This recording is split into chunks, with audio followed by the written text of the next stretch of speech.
शुचि ने किचन का काम जल्दी से समेटा और अपनी सास गीता जी के कमरे में चल दी। उसकी दोनों ननंदें बबीता और कविता मायके आई हुई थी। शुचि की शादी 6 महीने पहले सर्दियों में हुई थी। उस वक्त ननंदों के बच्चों के स्कूल शुरू होने की वजह से उन्हें जल्दी जाना पड़ा। अभी गर्मी की छुट्टियां होते ही दोनों ननंदें अपने बच्चों के साथ आ गई। वैसे तो शुचि का सारा समय किचन में ही बीतता, फिर भी शुचि कोशिश करती कि वो दोनों ननंदों के साथ समय बिता सके। सास के कमरे से दोनों ननंदों की हंसी की आवाज सुन शुचि का भी मन करता कि वो भी उनके साथ बैठकर हंसी ठिठोली करे। लेकिन जब काम करने वाली एक हो और सभी की फरमाइश अलग अलग तो बहुत मुश्किल होती है। लेकिन शुचि एक अच्छी बहू, भाभी और मामी होने का फर्ज दिल से निभा रही थी। जैसे ही शुचि कमरे में पहुंची, गीता जी और दोनों ननदें चुप हो गई। शुचि भी वहीं साथ में बैठ गई और दोनों ननदों से हालचाल पूछने लगी। दीदी, आप लोगों के ससुराल में सब कैसे हैं? कैसे हैं? ये क्या फालतू सवाल पूछ रही हो बहू? सब अच्छे हैं, तभी तो दोनों यहाँ चैन से रहने आई हैं। गीता जी ने डपट दिया। मम्मी जी, मैं तो बस दीदी। शुचि अपनी बात कह ही रही थी कि गीता जी ने रोक दिया। अच्छा ठीक है, पहले ये बताओ कि हम लोगों के साथ यहाँ बातें करने आ गई हो, छत से कपड़े कौन लाएगा? सुबह से धूप में पड़े हैं, अब तक सूखकर पापड़ हो गए होंगे। जाकर उन्हें ले आओ और शाम के नाश्ते की तैयारी कर लो। गीता जी की बातें सुनकर शुचि हैरान रह गई।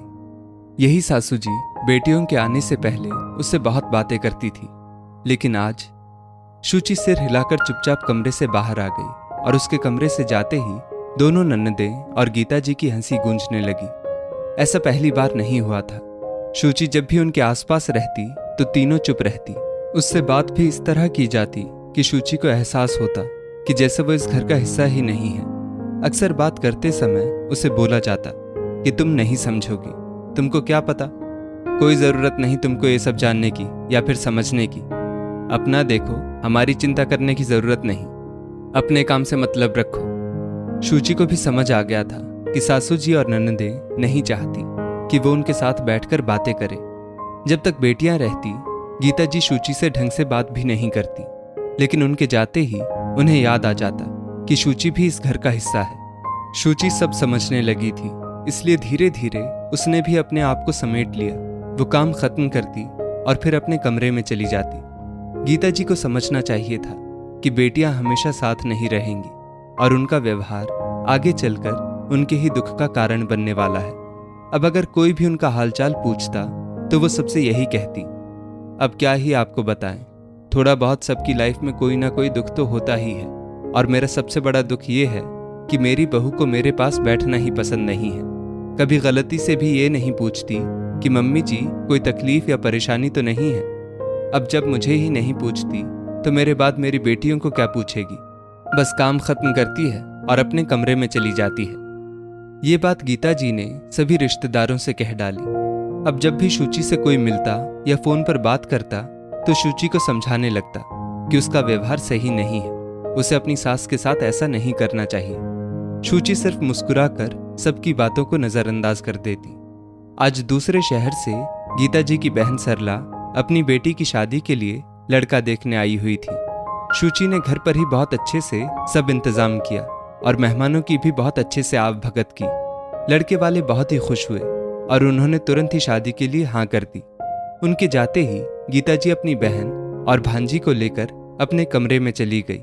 शुचि ने भी सब काम खत्म किया और गीता जी के कमरे में गई, ये पूछने के लिए कि मौसी जी को कुछ चाहिए तो नहीं, लेकिन अपना नाम सुनते ही रुक गई। मौसी जी गीता जी से कह रही थी, दीदी, आपने शुचि के लिए हम सबको जैसा बताया वो तो वैसी बिल्कुल भी नहीं है। वो तो बहुत ही मिलनसार और हंसमुख है। अकेले ही उसने सब बढ़िया इंतजाम कर दिया। उसे ही देखकर लड़के की माँ ने ये रिश्ता किया कि जब बहू सुघड़ है तो परिवार भी बहुत अच्छा होगा।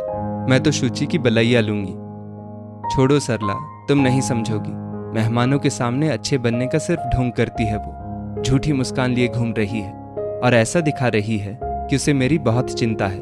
नहीं तो रोज काम खत्म हुआ नहीं कि अपने कमरे में चल देती है। मैं तो बहुत दुखी हूं उससे।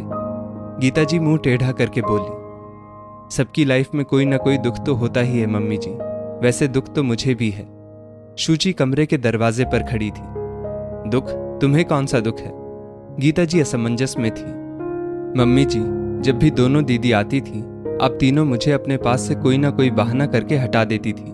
मेरा भी मन करता था कि आप तीनों के साथ बैठकर बातें करूं, साथ में घूमने जाऊं, लेकिन आप तीनों के लिए उस समय मैं सिर्फ एक नौकरानी होती थी, जो समय पर उनके खाने पीने और उनकी सहूलियत का ध्यान रखे। लेकिन जैसे ही दोनों दीदी ससुराल चली जाती थी, आप चाहती कि मैं आपके साथ बैठूं। मम्मी जी, मैं कोई चाबी की गुड़िया नहीं हूं। जब आपका जी चाहा आपको बहलाया, नहीं तो कचरा समझकर कोने में फेंक दिया।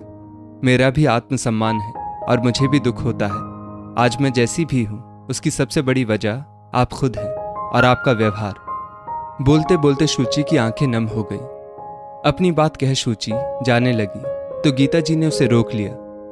रुको शुचि, तुमने सही कहा। मुझे याद है कि तुम काम खत्म होने के बाद भी मेरे पीछे पीछे साथ ही रहती थी, लेकिन बेटियों के आते ही मैंने हमेशा अपना पहलू देखा, लेकिन कभी तुम्हारे पहलू से सोचने की जरूरत भी नहीं समझी कि तुम्हें भी अकेला फील होता होगा। मुझे माफ कर दे। आगे से मैं तुम में और बबीता कविता के बीच कभी भेदभाव नहीं करूंगी। आज सास बहू के बीच की सब गलतफहमियां दूर हो गई थी। दोस्तों, इस स्टोरी को लेकर आपकी क्या राय है, नीचे कमेंट करके जरूर बताइएगा। और ऐसी ही और भी बेहतरीन वीडियोस के लिए हमारा पेज जरूर फॉलो करें। धन्यवाद।